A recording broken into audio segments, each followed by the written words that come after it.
Yo, what's up everybody? How you doing? This is your Coach Renz, and I want to tell you this, and I know it's not going to make a lot of you guys happy, but I'm sorry. But here's the deal. Red or blue pill, your hypnotic rhythm is going to be the same, and you're going to get the same results every time. So if you're looking for it to escape this matrix, if you're looking at the red or the blue pill and think that time travel is going to make a difference, or the amount of money that you may have is going to make a difference, or the sudden impact of wealth is going to make a difference, it's not. Your hypnotic rhythm is the only thing that matters, is the only thing that can help you escape from this matrix, is the only thing that helps you to create your own brand new matrix. So you can take the red pill, you can take the blue pill, you can take a green pill, you can take a yellow pill. It don't matter what pill, you're gonna be the same if you don't change your hypnotic rhythm. Now before we get into this, I wanna thank everybody who subscribed to the channel, everybody who subscribed to my Facebook pages, everybody who's a patron, thank you so much. Keep ordering from Uncle Ren's Popcorn. Best popcorn in the world at Uncle Ren's Popcorn, urpopcorn.com. Appreciate you guys. And for everybody looking for coaching, I'm here. So look. Here's the thing, people.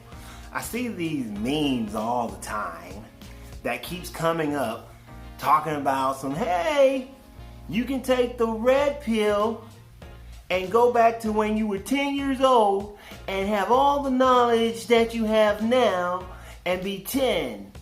Or you can take the blue pill and you fast forward, or for me, go back to when you're 45 with $50 million in the bank. Choose a pill, or in this meme case, choose a ball. It doesn't matter. People, it doesn't matter. I'm going to break down why it doesn't matter, but at the same time, I'm going to teach you what to do to make it different, to make your life different. Now, forget a red pill, forget a blue pill, forget about the matrix that you're in, and let's look at how you can get to a brand new matrix. All right, a brand new matrix. So here's the deal. Hypnotic rhythm, something that I talked about in the previous videos multiple times. The phrase was coined, from my knowledge, by Napoleon Hill, the author of Think and Grow Rich, but the author of what I think is one of the greatest books ever written, Outwitting the Devil. He talked about hypnotic rhythm so many times in so many of his books. Basically, hypnotic rhythm is when you get into that mode where you just have habits that you just continue to repeat no matter what the situation. No matter how life is giving things to you, you keep repeating the same lifestyle because you have the same habit. It's that person, like most of you, if you are making $40,000 a year, $40,000 a year, and then you get a $10,000 pay raise. Yeah, initially, life is better financially. But within 5 years, you're right back into the same financial situation you were in when you made 40. If the bills was to your neck, if it was hard for you to make the ends meet, if the ends weren't even meeting, if the ends were like, oh, I'm stretching, but I can't get there. It could have been like that, but guess what? You start making 50, yeah, first the ends are like this. But over that 5-year period, I'm trying to get there. That's what your ends are going to look like. That's just how it works. Why? Because you're in a habit of spending more money than you make. And if you're in the habit of spending more money than you make, you get into a hypnotic rhythm that no matter how much money you get, you wind up spending more money than you already make. Let me give you the example of the young lady. I think she was in South Carolina. I may even look it up and post it up here. But she won like $10 million, I believe, in the lottery. She had bad financial habits. She had bad relationship habits. And what did she do? No, she won like 30 million, but she spent like the first 10 million on bailing her good for nothing boyfriend in and out of jail. Then she lost money this way, lost money that way, lost money. I think it was only because of some money she put back for her kids that there's even money for her to have later on.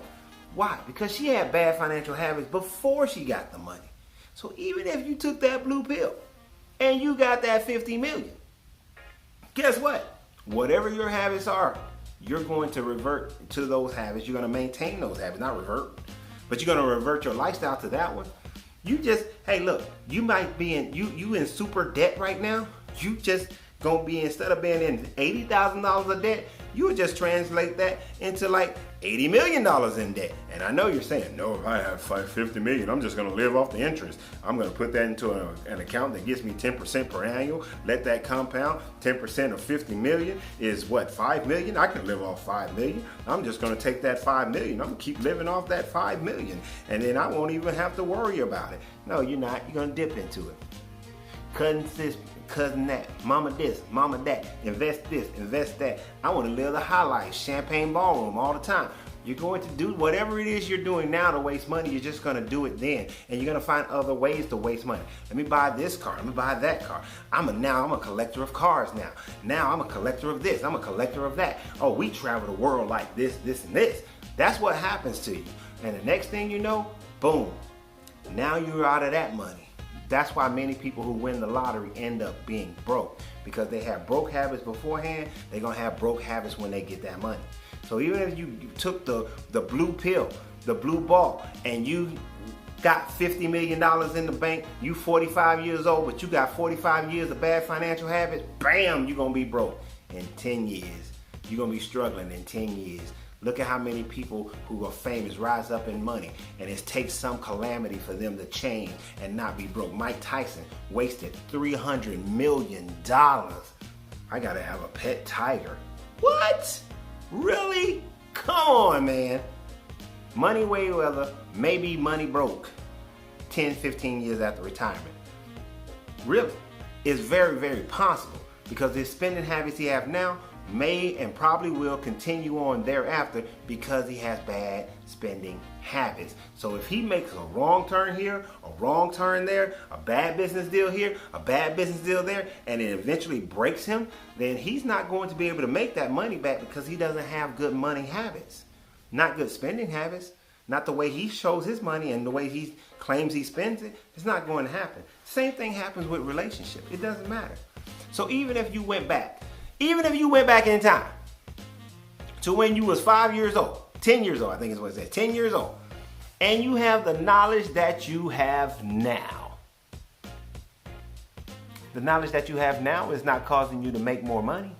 So why being 10 will make a big difference? All being 10 will make you do is say, oh, you know what, I know what to invest in. No, you don't. You see, you're thinking that with the knowledge that you have now, at 10 years old, if I had the knowledge I had now when I was 10 years old, then I know to invest in Microsoft. I know to invest in this. I know when Black Monday is going to happen. Some of y'all don't know what Black Monday is because you're too young. But some of y'all go, I know that. I know that I can make a mint on that last year of Lee Iacocca coming out and what he did with Chrysler and how it went from $11 a share to $17 a share, and out there stole, all kind of money into that. I know what properties to buy, because I seen the new developments that's happened. So I know what properties to buy, because I know that there's a Walmart coming in over here, and there's a Target over there, and they're gonna build a skyscraper over there, they're gonna build some apartment buildings over there. Oh, I know to buy real estate. See, you think that that's what you're going to do, because you're thinking, oh, I go back to when I was 10. I'm gonna revert back to when I was 10. But you're not. You're not. Because you're going to still have the same mind. You're still going to have the same habits. And those same habits are going to cause you to still buy and sell and rent and overspend the same way you do now. And it's not just those things. Your relationships matter. The woman or the man that you're hanging around with as a relationship, as a romantic relationship, will influence you, and you will pick the same type people that you had before, unless you break your hypnotic rhythm. The same people you had as friends, they may not be the exact friends. Like, I know what happened with them, and I'm not gonna hang around them this time. But you know what? You still will attract another set of them. And that other set of them is still going to cause you to have the same problem. So I know you're saying right now, like, well, Coach Renz, for 9 minutes you've been giving me doom and gloom. For 9 minutes you've been saying the same thing, that's just saying that my life is already crap and it's gonna stay crap. So how can I change it? But I can't, because you're saying the hypnotic rhythm can't be changed. That's not what I'm saying. Now, Napoleon Hill in his book, Outwitting the Devil, does say that after a certain time frame, after a certain number of years of being in the same hypnotic rhythm, you're not going to change, that the devil, the negative portions of your brain, got you. But what I'm trying to tell you and what I'm here to tell you is that part is where I disagree with him wholeheartedly. heartedly. Mike Tyson changed and he's rich again. He changed and he's rich again. He changed and he has a happy relationships. There are plenty of people who have went through something and they've changed. As a personal trainer and life coach, I've worked with people who were in their 30s, 40s, 50s, 60s, 80s, and they decided to make a change in their life, and they made a change. Something that they have been having bad eating habits their entire life, bad relationship habits over and over again. But I've seen them make a change because the pain became great enough for them to change. So what I'm telling you, if you want to change your hypnotic rhythm, then you have to find a pain that's big enough to make you change. Now, you don't necessarily have to go through the pain in order for it to happen. Now, I will say, it is probably for most of you, your best situation for you to hit rock bottom, for you to hit that point where you say, heck no, I'm not going to take this no more, that this is it, that I am at the bottom, that I am too ashamed and I have so much guilt, and I'm going to release all that shame and that guilt, realize it's just a mistake, and I'm never going to be back in this level of poverty again. I'm never going to be on drugs like this again. I'm never going to be on alcohol like this again. I'm never going to have a relationship that devastates me like this again. I'm never going to. You have to find that point where everything about you changes into a no more. It can't happen. Now, some of you may have to go through it, while others of you, like myself, can meditate go through meditation processes where we see it, feel it, smell it, live the pain. Live that pain to such a degree that it becomes real emotionally, it becomes real mentally, it becomes real energetically, and then through that form of meditation, anytime that you feel like not doing the work, you get up and you do the work. You feel like not going to the gym, you get up and go to the gym. You reaching for the candy and you pull back. You reaching for that extra piece of cake and you pull back. You see that good-looking woman who you know is not good for you, and you want to say something, but you zip your lips because that's not the one for you. You see that business opportunity that one, ooh, I really want, but it's not, let me go and do the numbers, do a business plan on it, figure it out, look at it, not from an emotional standpoint, not from, what I just truly desire, but let me look at it from both my mind and my heart connected and say, that's not a good business deal for me to take, so I'm not going to take that one. I'm not going to take that business deal. I'm going to keep looking. That's not the one. That investor looks good and sounds good, but I know their terms are not the right type of terms for me. So you got to get into that kind of an emotional, mental state where you can control yourself and not jump into those situations. You see, you go back to when you was 10, you still got the same emotional state that you have at 45, 50, however old you are. You still in the same emotional state. You're going to be the same person and make the same mistakes, just at a different time frame, different time stamp. That's it, just different. You all of a sudden get 50 million, you're going to be just as bad. Just as bad. The only people who can get $50 million right now in their life and not find themselves broke in 5-10 years are the ones who are already at that pain point. They're at that pain point. And when that money hit, that pain point is so great that they said, here's my manna from heaven. There's no way I'm messing this up. Think about it. Even in that story, the biggest lesson is this. The Israelites had a habit, a hypnotic rhythm of how to live their life under the rule of the Egyptians. And even though they were free, and even though they were being provided for, their hypnotic rhythm said, build me a golden calf.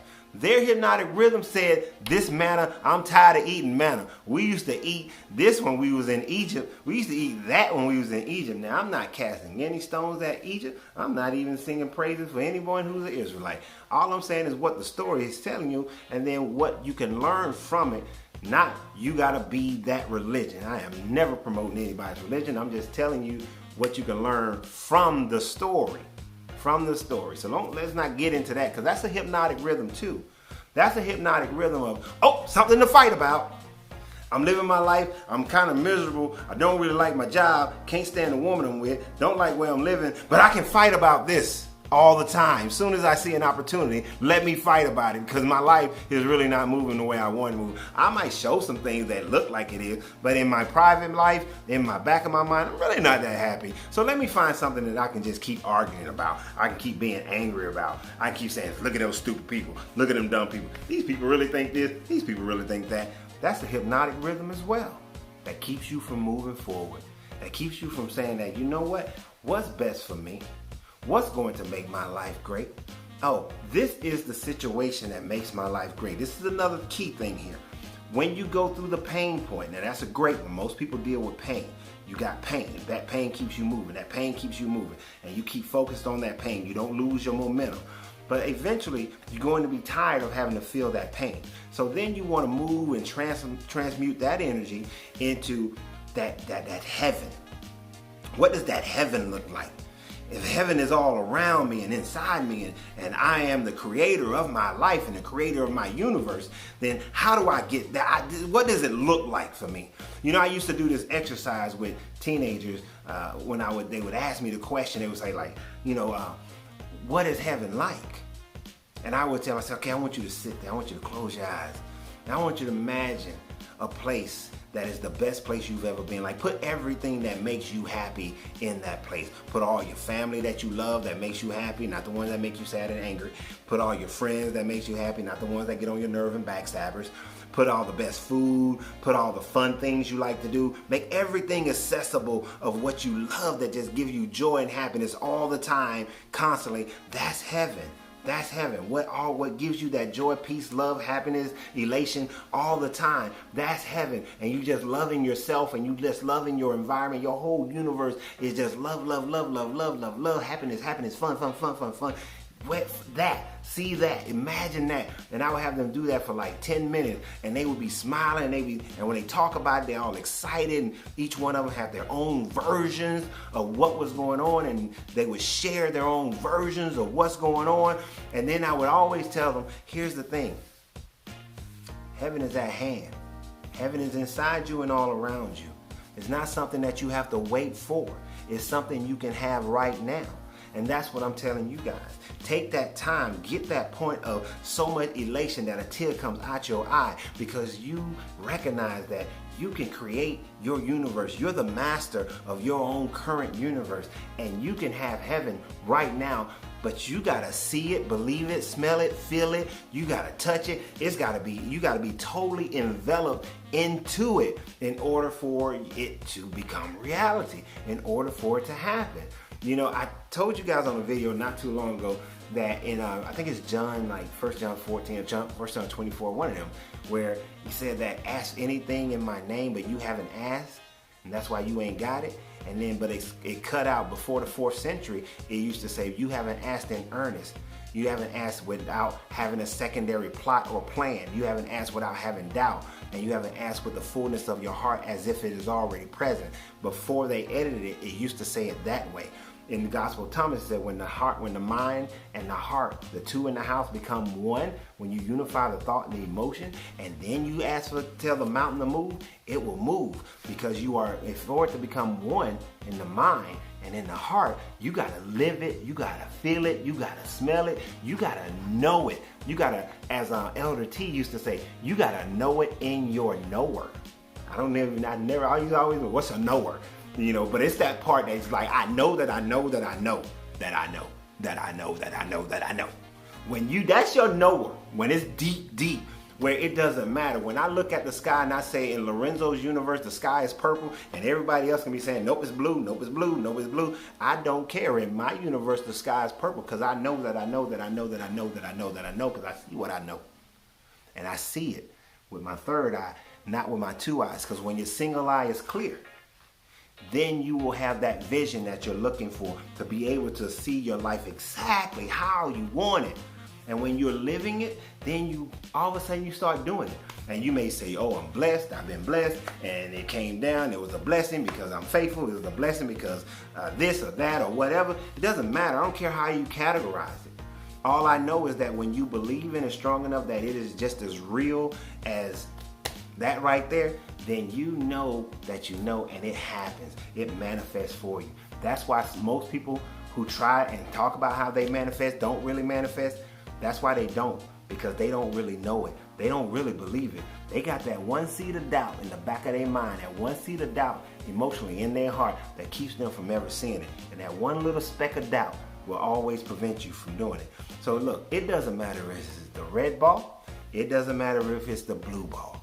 You have the knowledge right now. You have the ability right now. You have the dominion right now to be able to manifest whatever it is in your life. All you have to do is live it in your mind first. Live it in your heart second. Make the two one third. And then fourth, start moving in that direction. And then fifth, have the patience to see it through. Have the patience to see it through. And finally on the 6th, because we got to do 3, 6, and 9. So we got to end with a 3 or a 6 or a 9. We're going to end with a 6. And on the 6th, after having the patience to see it through, recognize that any setback, it is not God saying no. It is not that it's not for you. It is just a lesson to be learned so that you can move forward. It is not a failure. It's just a minor setback for you to learn the lesson and move forward. But you gotta move forward. That's number 6. We're not gonna go to 9. 3, 6, 9. That's where we live. That's the creation. That's the birth. That's the Fibonacci. That's everything in the universe. So y'all have a great day and continue to support the channel. Continue to purchase at Uncle Ren's Popcorn. If you want me to coach you, I'll coach you. If you want me to come do a speech, I do a speech. Let's just make it happen, people. This year is your year. Nah, I hate saying that. But anyway, y'all have a great day. But support the channel. Hit the subscribe button all the time. Hit that subscribe. If you're watching this on Facebook, come on over to YouTube. Hit that subscribe button. It helps the channel. I appreciate it. Have a great day. Remember, you got to free yourself to be yourself because your greatness is non-negotiable.